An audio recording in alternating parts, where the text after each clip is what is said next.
Large segments of Mexico's people, territory, and economy are under the control of Mexican criminal groups, even in areas where violence hadn't flared up or decreased, with the decreases in violence owing primarily to the vagaries of Mexican criminal markets, rather than policies or lack thereof. However, the numerous criminal organizations, including the two largest, the Cartel Jalisco Nueva Generación and the Sinaloa Cartel, use quite diverse tactics to ruling. Both cartels' dynamic rule in governments differ locally, determined by the local structural factors and political culture, as well as local criminal gang leadership. So in today's video, we're going to be talking about how CJNG intends to take over Mexico. But first, please subscribe to our channel and make sure to stick to the end. The CJNG and the Sinaloa Cartel govern different economies and populations.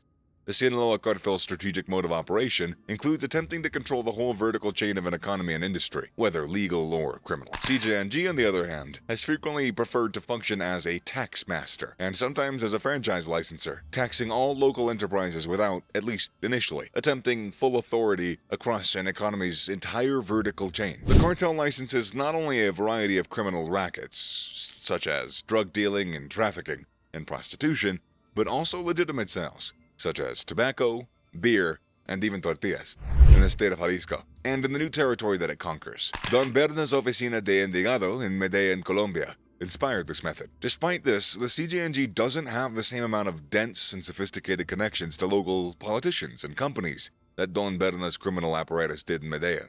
Only slowly and intermittently has CJNG been able to move towards a more systematic effort to take over the entire vertical chain, behind the Sinaloa by a decade and a half. However, while taxation only may appear to be less severe and simpler for local communities and enterprises to adapt to than Sinaloa's regulation, it isn't for two reasons. First, CJNG taxes, like those of the Zetas before, which CJNG emulates in many aspects, tend to be greater than those of the Sinaloa. While CJNG has mainly avoided the Zetas' common error of making extortion payments so exorbitant that they accidentally bankrupt enterprises, they are nonetheless significantly more onerous than those of the Sinaloa Cartel. Furthermore, unlike the Sinaloa Cartel's authority, the CJNG's takeover and dominance are founded on open brutality.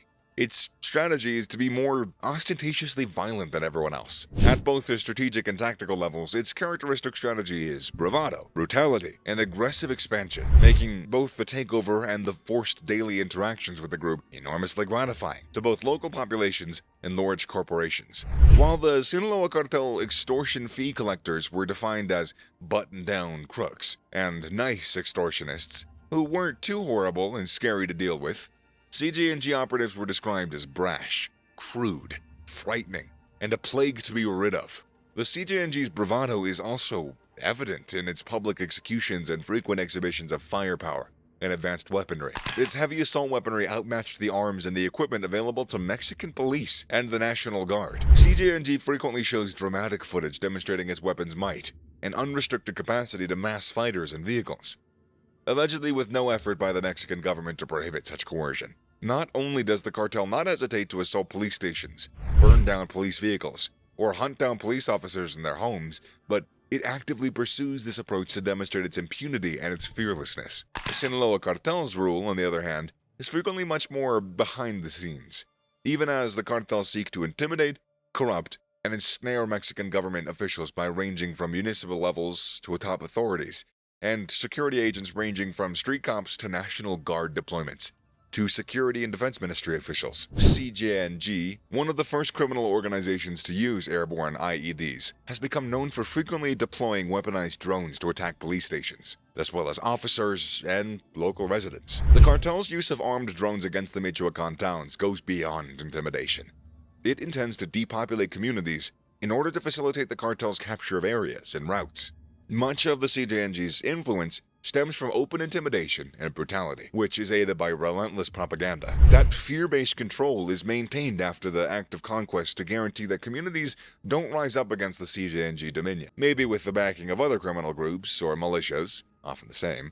CJNG, like insurgent groups such as the Taliban in Afghanistan or the Shabab in Somalia, attempts to neutralize or co-opt local community organizers in order to accomplish this. Local teachers, doctors, and priests are primary targets in the power struggle between the CJNG, the Sinaloa Cartel, and local factions like Carteles Unidos in Michoacan. The Sinaloa Cartel, on the other hand, prefers to buy them off with cash, which is frequently given to institutions such as churches and schools rather than individuals, whilst the Jalisco Cartel prefers intimidation. However, unlike certain groups in the Tierra Caliente, such as Carteles Unidos, CJNG has not resorted to the same level of social interference to dictate what instructors or priests should preach other than not opposing CJNG or organizing against it. Teachers and priests in Michoacan told me that Cartelos Unidos preach and demand that they propagate a substantive criminal values-based ideology. Differences in governance also exist in Sinaloa cartels and CJNG's tactics to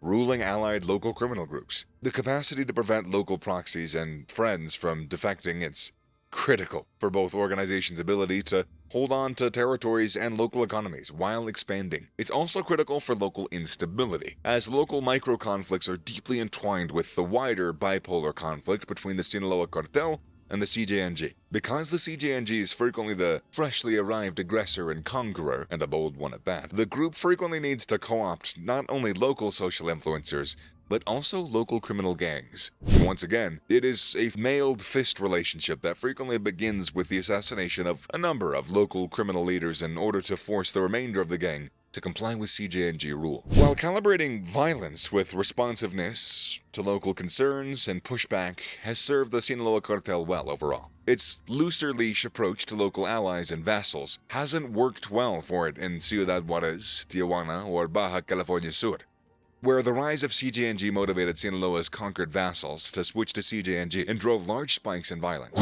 Nonetheless, my interviews in Acapulco revealed that Sinaloa maintains a similar hands-off, loose-rule approach to local criminal gangs. Every armed group that controls territories and people, whether politically or economically motivated, must decide how it's going to rule.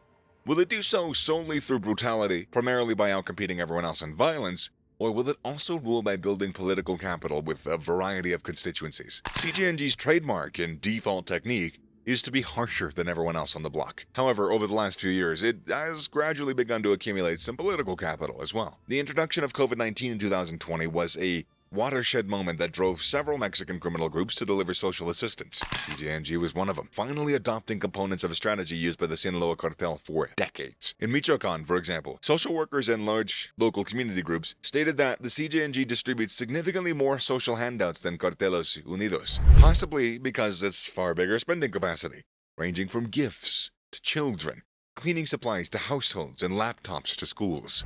According to them, the CJNG also served as a first responder during the 2021 earthquake. According to professors at Morelia's higher educated institutes, the cartel has hired not only unemployed chemists and engineers to cook and transport its meth and fentanyl, but also social science graduates to conduct surveys about social needs and the desires in the communities since the COVID-19 pandemic onset and Mexico's economic contraction. In an October 2021 interview with me, a Michoacan community organizer explained the growth of CJNG strategy as a journey from violence to quote-unquote sympathy, then to dependence.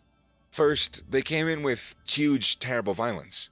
However, they also attempted to foster community affection. Essentially, they informed the locals, "Your survival depends on us. We owe you your life." Tragically, the locals began to trust them. However, it didn't appear like the cartel delivered anything to the neighborhoods in response to the surveys as of November 2021. Instead, more violence and drone attacks erupted across the state. And one of the reasons is the CJNG's failure to maintain tight control over freshly captured territory, as well as its own lack of internal coherence. Implementing any strategy, much alone providing services, is difficult if resources are spent driving off outsiders, fighting factions, or initiating new territorial expansion efforts.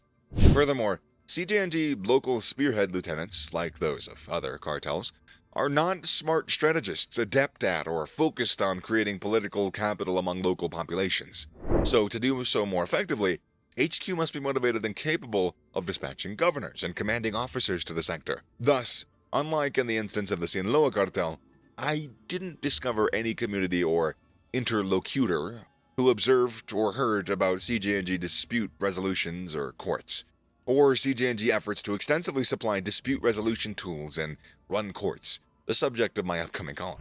Perhaps CJNG aspires to be able to claim credit for the services and subsidies provided by politicians it aggressively recruits, saying that CJNG is the true master behind the politicos. Indeed, during Mexico's June 2021 midterm elections, the CJNG degree of interference reached new heights of bravado and visibility. For years, various criminal organizations in Mexico have attempted to intimidate and corrupt and co-opt with political officials. However, they are now attempting to influence who wins, as well as who may and who cannot run in the first place. The Sinaloa Cartel does so by handing out cash bags to candidates, while the CJNG resorts to violence. Electoral monitors and survey business representatives told me that the Sinaloa Cartel's kidnapping and murder of political party operatives days before elections topped all previous misconduct or involvement. The two cartels also differ in their foreign tactics, and indeed their foreign policies in their bipolar competition, which is increasingly beginning to play out in Europe and the Asia-Pacific region as well. The subject of yet another upcoming essay of mine. Regardless of whether the criminal rule is based only on violence or on brutality combined with political capital, is nonetheless a rule that is profoundly unaccountable and oppressive, even if it's the only game in town or in the village. So, this is how the CJNG intends to take over Mexico. I hope you enjoyed today's video, and if you did, please like and subscribe to our channel, or at least consider it, and we'll see you in the next one.